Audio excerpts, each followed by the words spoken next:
इस वीडियो में हम बात करेंगे प्रस्तावना के बारे में। भारतीय संविधान की प्रस्तावना अमेरिकी संविधान से प्रभावित है।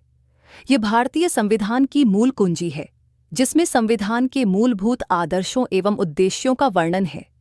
प्रस्तावना में वर्णित ये आदर्श संविधान सभा द्वारा 22 जनवरी 1947 को उद्देश्य प्रस्ताव के रूप में स्वीकार किए गए थे, जिससे भारत में सामाजिक, आर्थिक एवं राजनैतिक न्याय स्थापित करने का संकल्प लिया गया था। प्रस्तावना में संविधान का मूल दर्शन अंतर्निहित है। शक्ति का स्रोत, सोर्स ऑफ पावर। प्रस्तावना में संविधान की शक्ति के स्रोत का वर्णन है, जिसमें यह स्पष्ट कहा गया है कि हम भारत के लोगों ने संविधान का निर्माण किया तथा उसे स्वयं स्वीकार किया। अतः संविधान किसी विशेष समूह या व्यक्ति द्वारा निर्मित नहीं है, अपितु इसका निर्माण जनता के प्रतिनिधियों के द्वारा किया गया। लोकतंत्र में जनता को ही शक्ति का मूल स्रोत माना जाता है। शासन पद्धति, सिस्टम ऑफ गवर्नमेंट। संप्रभु, सॉवरेंटी। भारत ने संप्रभु, समाजवादी, पंथनिरपेक्ष, लोकतांत्रिक गणराज्य शासन के मूलभूत आधार को स्वीकार किया। संप्रभु का अभिप्राय आंतरिक रूप में सर्वशक्तिशाली और बाह्य रूप में स्वतंत्र है। समाजवादी, सोशलिस्ट। समाजवादी, पंथनिरपेक्ष और अखंडता शब्द 42वें संविधान संशोधन 97 के द्वारा जोड़ा गया, लेकिन संविधान में समाजवाद का अर्थ स्पष्ट नहीं है। इसे स्पष्ट करते हुए वर्ष 1555 के कांग्रेस के आवाड़ी अधिवेशन में यह कहा गया कि समाजवाद का आशय सभी लोगों को जीवन की न्यूनतम सुविधाएं प्रदान करना, अवसर की समानता और समाज में शोषण एवं विभेदों को समाप्त करते हुए समाज के समाजवादी ढांचे का निर्माण करना है। पंथनिरपेक्षता, सेक्युलरिज्म। पंथनिरपेक्षता के अनुसार धर्म व्यक्ति की निजी आस्था का विषय है। राज्य का कोई धर्म नहीं है तथा राज्य के द्वारा किसी भी धर्म को प्रोत्साहित नहीं किया जाएगा और न ही राज्य के द्वारा किसी धर्म का विरोध किया जाएगा। अतः राज्य धर्म से तटस्थ है। राज्य का सरोकार सामाजिक एवं आर्थिक नीतियों का निर्माण है। गणतंत्र, रिपब्लिक। नकारात्मक रूप में गणतंत्र का अभिप्राय यह है कि राष्ट्र का प्रधान वंशानुगत तथा मनोनीत नहीं होगा। गणराज्य का अभिप्राय राज्य का प्रधान निर्वाचित होगा, जैसा कि भारत के राष्ट्रपति का निर्वाचन किया जाता है।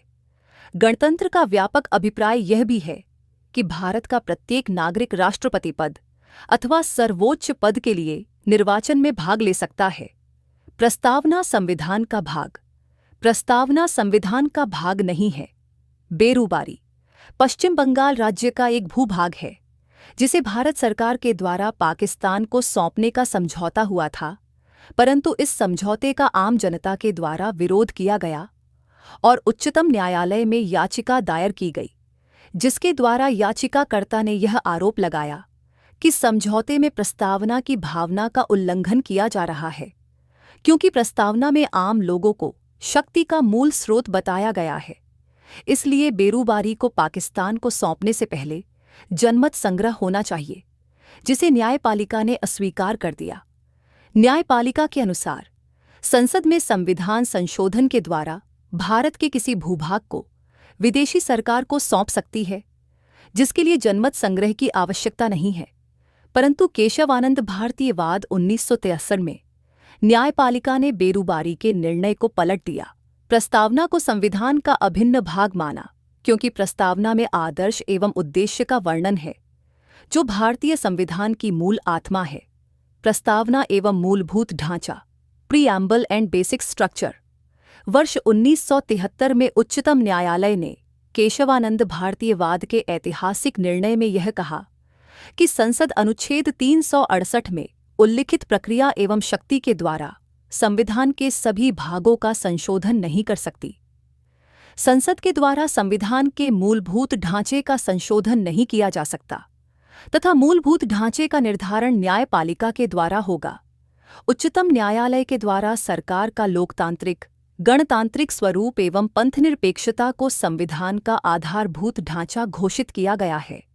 अंतःकरण की स्वतंत्रता, विधि का शासन, राष्ट्रीय एकता एवं अखंडता भी आधारभूत ढांचे का भाग है। मूल अधिकार व निदेशक तत्वों के बीच सामंजस्य भी आधारभूत ढांचे में शामिल हैं। ये तत्व प्रस्तावना में प्रत्यक्ष अथवा परोक्ष रूप से सम्मिलित है, इसलिए प्रस्तावना में संशोधन संभव नहीं है। संविधान की जन्म कुंडली, बर्थ चार्ट ऑफ कॉन्स्टिट्यूशन, के एम मुंशी के द्वारा प्रस्तावना को संविधान की जन्म कुंडली के रूप में चित्रित किया गया तथा ठाकुरदास भार्गव के द्वारा प्रस्तावना को संविधान का सबसे महत्वपूर्ण भाग और आत्मा कहा गया। जन्म कुंडली का अभिप्राय है कि प्रस्तावना में वर्णित मूल आदर्शों एवं उद्देश्यों को प्राप्त करने के लिए संविधान में विभिन्न प्रकार की संस्थाओं का निर्माण किया गया है। प्रस्तावना में वर्णित आदर्श संविधान के मूल अधिकार के अध्याय तथा निदेशक तत्वों के अध्याय में वर्णित है तथा संसदीय संघात्मक सरकार के द्वारा इन उद्देश्यों को प्राप्त करने का लक्ष्य रखा गया है। अगर यह वीडियो पसंद आया हो तो वीडियो को लाइक और सब्सक्राइब जरूर करें। धन्यवाद।